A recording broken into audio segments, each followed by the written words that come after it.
So, this is part two. The reason I left the Impostors is because I saw a better opportunity with an evening at La Cage. Now, that being said, we kept the group going for many years, and then the group a lot of the guys passed away or moved on. Now, the reason the group broke up this time is because we had an aging agent, and he was a just very strange man, very strange. But he seemed to keep us working, but we were always under his thumb and making the least amount of money. And of course, he had me as the lead of the group. Of course, I was trying to keep the group together because I saw a bigger opportunity. And I wasn't thinking about the agent at the time. I was thinking about us moving on because he was aging, but I never told them that. I just figured we just keep doing the shows, but I keep trying to make sure that we got better spots. If we got into better spaces, we do bigger things and better things, more agents would show interest in us in more bigger venues. And that's what was happening. Now, in the course of it, I had all the responsibility of trying to keep the group together, trying to keep them updated on what was going on. And this wasn't, the agent kept making this my responsibility because he was aging. And I felt since I was, the leader of the group, I would take that under my wing because the three of us got along, the three of us got along very well. So I thought we were all on the same page. Now, there was a time because I sew and I do all these things. So I was trying to keep the show together, make all the costumes, making sure that we had rehearsals because the agent was on the phone making demands to me about the other guys. So I was trying to inform them about this and this and this and this. And of course, you guys know, drag budgets are not the best. And sometimes we have to pull money out of our pocket or, put a bill up to get costumes for the next show. I understood that. But as we were progressing in a very good way. Things were going really well our way. And for some reason, the other two guys, they were so attached to the community here. And a lot of the drag queens here were their friends. So they didn't like the fact that these two were working a lot with me, who they did not like. And I had never done anything to any of them. But they used to always say, I did this, or I did that, or I did this. But we had moved on, and we were doing our own thing. And I explained to them, stay away from those girls. They're going to mess up the group and mess up what you got going. Down the road, you won't have to work a normal job if we can get this show moving. We're moving it in the right direction, and it's going very well.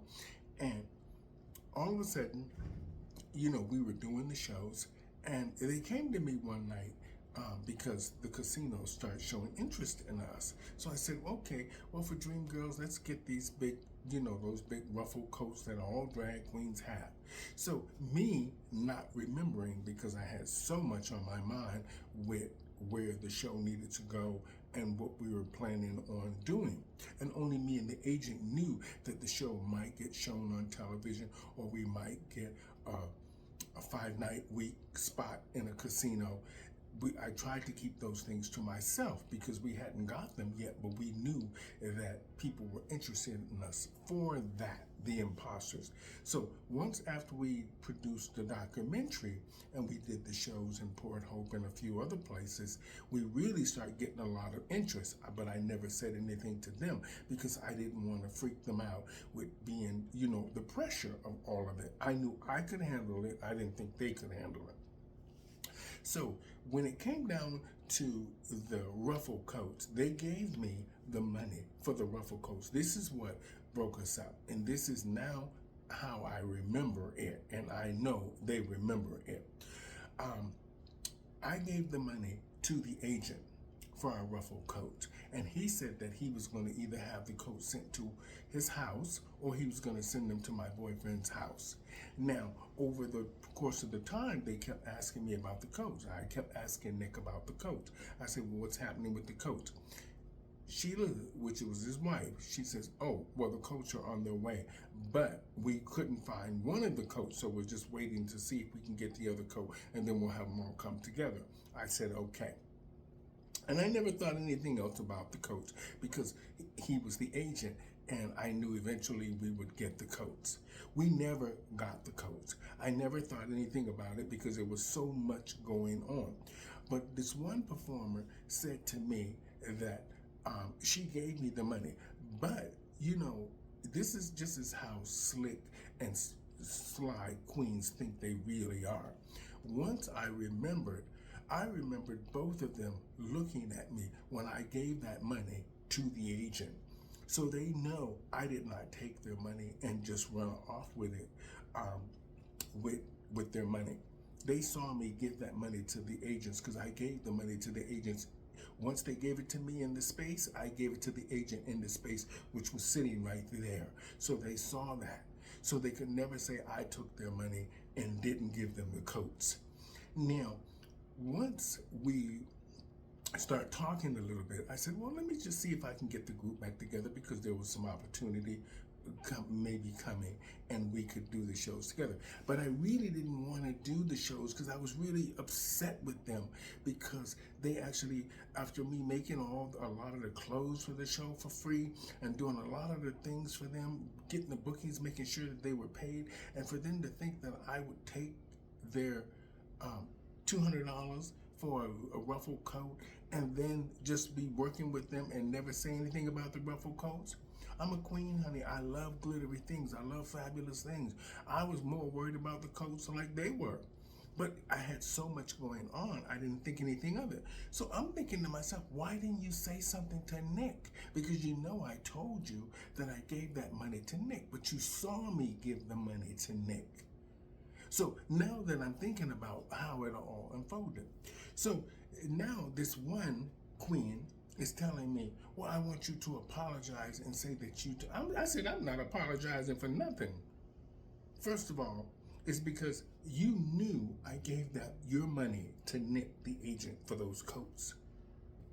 And you mean to tell me they broke up the group and all the things that they always wanted over stupidness instead of coming to me at the beginning and saying, girl, what's going on with our coats and stuff. But yet you let the queens on Church Street influence you to mess up your opportunity.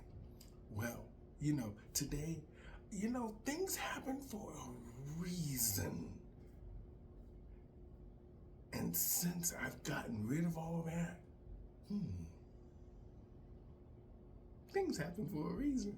So I just want to say that's why we broke up. It's because they let the queens on Church Street influence them about me being terrible, me doing this, me doing that. The only reason the queens on Church Street were mad at me is because we didn't book them. I never did nothing to them. We didn't book them because the agent didn't want them. He booked them over a course of a year to see who was good and most of them acted up. They acted like drag queens and gay men, if you know what I mean. So we couldn't use them for the show. We can't have unprofessionalism on the road when we're going into mainly straight environments with straight people who pay their money to come see us. We have to have professional people, and a lot of these people were just being gay men, and I'm sure you understand. So I'm kind of glad that now we doing our own thing. Ain't that right, Cindy? We doing our own thing. And that's why the Impostors broke up. And I'm kind of glad I don't ever have to bother working with those people anymore. I don't have to go back over there anymore. I don't have to do any of that. And it's not that the grass is greener somewhere else. I just don't have to go back over there anymore. Until next time from the Stephanie Stevens Show, that was my rant and why I left the Impostors and will never go back. We're on to bigger and better things. RP, here I come.